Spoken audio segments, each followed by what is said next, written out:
I said, I don't need help after we win.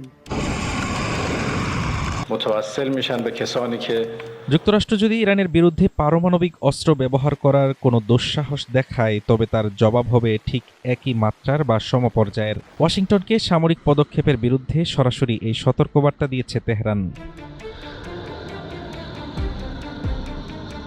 বার্তা সংস্থা আনাদোলুর এক প্রতিবেদনে জানানো হয়, সম্প্রতি দেশটির একটি গণমাধ্যমকে দেওয়া সাক্ষাৎকারে এসব কথা বলেন ইরান পার্লামেন্টের জাতীয় নিরাপত্তা ও পররাষ্ট্রনীতি কমিশনের সদস্য ফাদা হুসেইন মালিকি।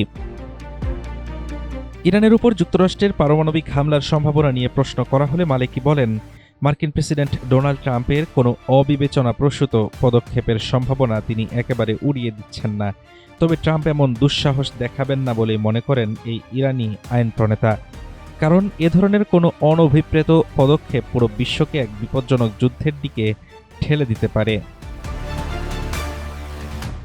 যুক্তরাষ্ট্র পারমাণবিক হামলা চালালে ইরানও একই অস্ত্র ব্যবহার করবে কিনা এমন প্রশ্নের সরাসরি উত্তর না দিয়ে মালিকি স্পষ্ট জানান, ওয়াশিংটন যে ধরনের অস্ত্রই ব্যবহার করুক না কেন তেহরান তার উপযুক্ত প্রতিক্রিয়া জানাবে। ইরানের হাতে একাধিক বিকল্প রয়েছে উল্লেখ করে তিনি হুঁশিয়ারি দেন, যুক্তরাষ্ট্রের যে কোনো পদক্ষেপের জবাবে আসবে সমপর্যায়ের বা তার চেয়েও শক্তিশালী প্রতিক্রিয়া। একই সাথে ইরানের অনেক কৌশলগত অস্ত্র ও সামরিক সক্ষমতা এখনও প্রকাশ করা হয়নি বলেও জানান তিনি। হাফিজুর রহমান তুষার, ঢাকা টুডে।